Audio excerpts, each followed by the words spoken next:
Okay, I want to thank everyone for coming here Thursday night, and I promise to feed you the finished product in order to make this all worthwhile.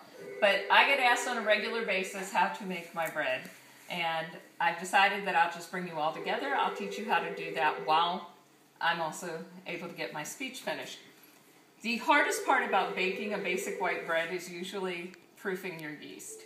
The yeast, if it doesn't grow, your bread doesn't grow, and if your bread doesn't grow, you just have glue. It's just glue. So what I've done here is I've taken 3 cups of water, and you want it to be about 110 degrees. And if you don't know what 110 degrees is, this is a rapid read meat thermometer. You can use them for candy too. It'll tell you the temperature of the water. But if your water is too hot or too cold, your yeast will not grow, and it destroys the whole bread. So what I've done is I've put a tablespoon of yeast, 3 cups of water, and then to feed the yeast and to make it flour, you add sugar. So I've put 3 tablespoons of sugar in here as well to feed it. And as you can see, it's getting foamy. It's starting to grow. They call this flouring. And you want it to have at least put some foam on the top before you start adding your other ingredients, because if you try to do it when it's dry, it's going to take twice as long to rise. So that's not what we want. The next thing we would do after this is, let me grab my spatula, sorry. We're going to add part of our flour. You add about, for 3 cups of water, you're going to add about 5 to 6 cups of flour. And it all depends on how humid it is as to how much you need. So we're going to put half of it in, not quite half, maybe about 2 cups of flour here. This is a ½ cup measure. And what we're going to make is I call it a sponge, and that's to mix the other ingredients in it. The other thing we're going to use is, this is my secret weapon. Everyone who loves my bread, this is why my bread is so soft and not hard. This is Vital Wheat Gluten, and it's, when they process flour, they often remove this. It is the inside of the wheat kernel, and it's pure protein, and it's not bad for you. It really isn't, unless you're allergic to it. And this is what you need to make it rise. And for this, you should put what they call a scant tablespoon per cup of flour. So we're going to use about 4 cups of flour, so 4 tablespoons. 2, 3. And this will make it rise better. It'll give it larger bubbles, which you want, because that's what holds all the butter. And it also will make it soft, because when you process it and you lose the gluten from the processing to bleach it, it also will make it harder. The other thing we're going to need is you need salt. Don't put your salt on top of your yeast. A lot of times what will happen if you dump it straight on top of your yeast is it'll kill the yeast. Salt is used to retard growth. So we do about 2 teaspoons of salt, and we just put it on top of the flour so that when we mix it, it'll go in. And despite what people think, bread really is not exact. It can be a bit of this, a bit of that, and you get to the point where once you've measured the water, you don't have to measure the flour, because water only absorbs so much flour to get the thing. And we're going to use 3 tablespoons of oil. I only use olive oil, but that's actually all I have in my house. So, and we're going to take this. Bread is a messy art. And you're just going to mix it until it's all like a sponge. Cassie, can you see? Because I know you like to make bread. So we're going to make like a sponge to make sure all of the ingredients are mixed in that are important to the bread. After this, all we're adding is more flour, but you want to get this mixed in. And when you do this, it's called processing the gluten.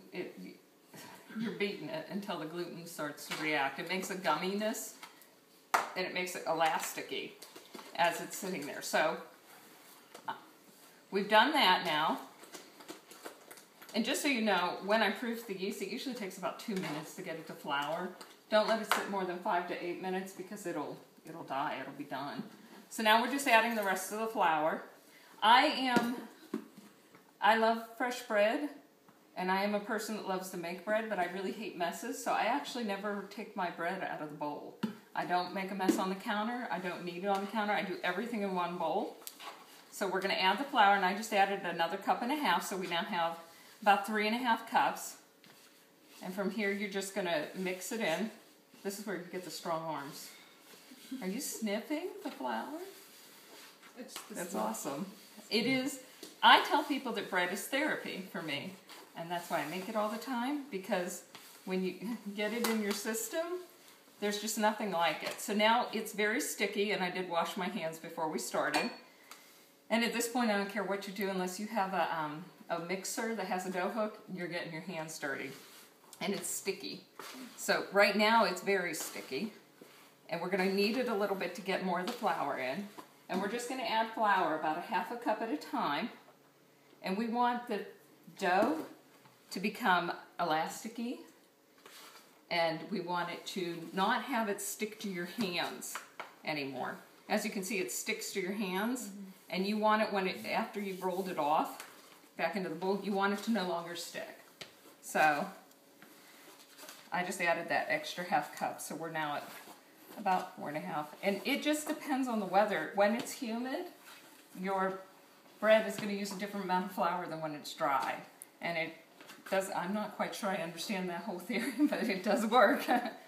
So now, you want to knead your bread for a couple of minutes.